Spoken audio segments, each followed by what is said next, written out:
saudara-saudara yang dikasihi Tuhan Yesus Kristus, kembali bersama Perjalanan Semesta, Sabtu 17 Juli 2021.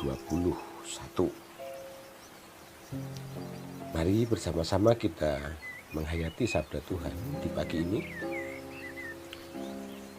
membaca Alkitab, merefleksikan, kemudian menghayati, dan kemudian memohon anugerah Tuhan. Sebelum bersama-sama kita mendengarkan sapaan firman Tuhan, mari kita mohon pertolongan Roh Kudus melalui doa. Hari yang baru ini Tuhan, Engkau izinkan kami untuk meluangkan waktu menghayati sabda Tuhan, membaca Alkitab, merenungkan, menghayati, untuk kemudian kami jadikan panduan kehidupan.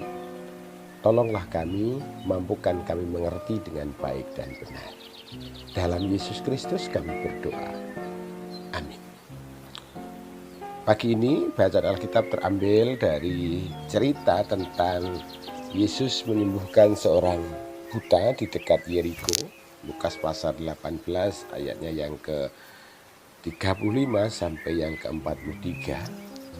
Bapak Ibu, saudara-saudara bisa membaca nanti sendiri, biar ruang refleksi ini hanya menemukan pesan Tuhan untuk kehidupan kita. Dalam narasi tersebut diceritakan tentang Yesus dan para murid dalam perjalanan mendekati kota Yeriko. Informasi tentang kedatangan Tuhan Yesus sampai kepada banyak orang, salah satunya pada seseorang yang sudah atau yang menderita buta dan selalu berkarya, bekerja demi hidupnya, mengemis di pinggir jalan.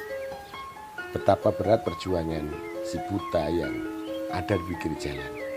Mungkin keluarganya tidak begitu peduli. Nah, orang buta ini pun mendengar cerita, informasi, kabar tentang Tuhan Yesus yang hendak lewat di jalan itu.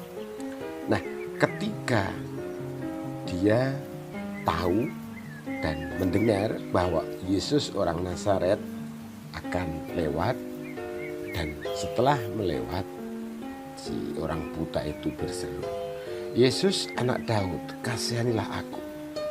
Yang menarik adalah ketika ada orang yang terpinggirkan, orang yang menderita, orang yang sengsara, orang yang berbeban berat, punya persoalan dan mencari sumber anugerah, sumber kasih, sumber berkat, justru orang banyak yang menjadi penghalang.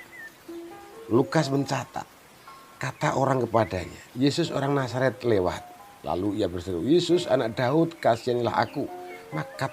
Maka mereka yang berada di depan menegur dia supaya ia diam. Saudara yang terkasih, seringkali justru orang-orang di sekitar Tuhan Yesus yang menjadi penghalang orang lain menerima anugerahnya.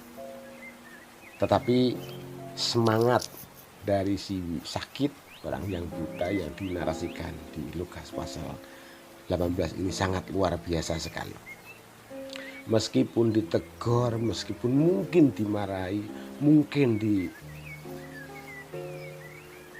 disingkirkan atau diapain, tidak ada laporan dari Lukas, tapi dia tetap, "Yesus anak Daud, kasihanilah aku."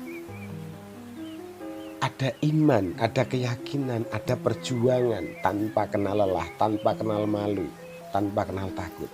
Dan akhirnya itu menjadi perhatian Tuhan Yesus sampai pada akhirnya sembuhlah apa yang menjadi sakit yang diderita. Nah, perjuangan merupakan tema untuk renungan kita pagi ini. Kata ini sederhana dan sering kita ungkapkan, tapi seringkali kita gagal menjalaninya. Kita baru sekali gagal untuk berjuang langsung mengatakan tidak mampu. Baru sekali mendapatkan rintangan langsung mundur teratur. Baru sekali mendapatkan cobaan langsung pergi tanpa pamit. Nah, mari belajar tentang perjuangan iman seperti orang buta dalam Lukas pasal 18 ayat 35 sampai 43 ini. Si buta, si sakit sudah benar, dia tidak pasrah total pada keadaan, tapi dia bekerja. Si sakit juga selalu menyaring informasi, dan ketika mendengar ada informasi tentang Tuhan Yesus, dia berjuang. Dan dia memperjuangkan apa yang ia yakini sampai pada titik ujungnya.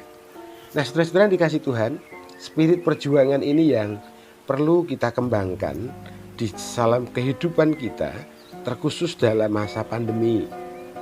Kita perlu tekun, giat, kuat, semangat tanpa kenal lelah di dalam menghadapi apa yang sedang menggelombang.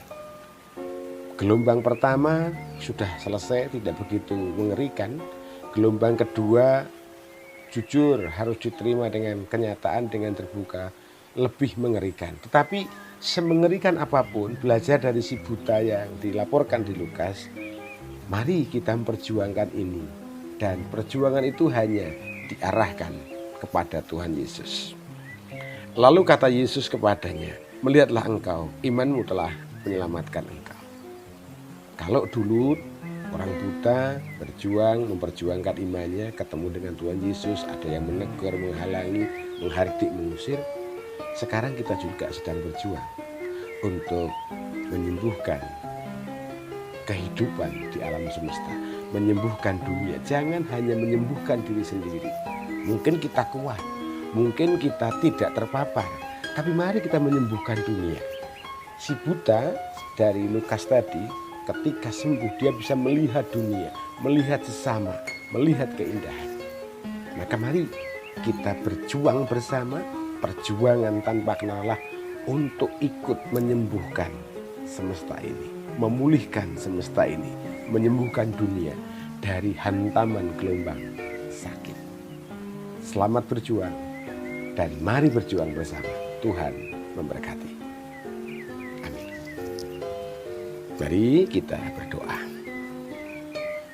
Terima kasih Tuhan, karena Tuhan telah mengajar kami pagi ini untuk memiliki semangat perjuangan sampai pada ujung kekuatan.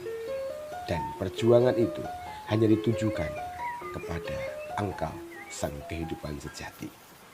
Maka biarlah kami yang tersapa renungan pagi inspirasi di perjalanan semesta ini boleh memiliki semangat yang sama, berjuang bersama untuk menyembuhkan, berjuang menyembuhkan, memulihkan keadaan dunia, alam semesta, pulih dari hantaman pandemi, pulih dari ketakutan dan kekhawatiran, dan hanya damai sejahtera yang kami rayakan.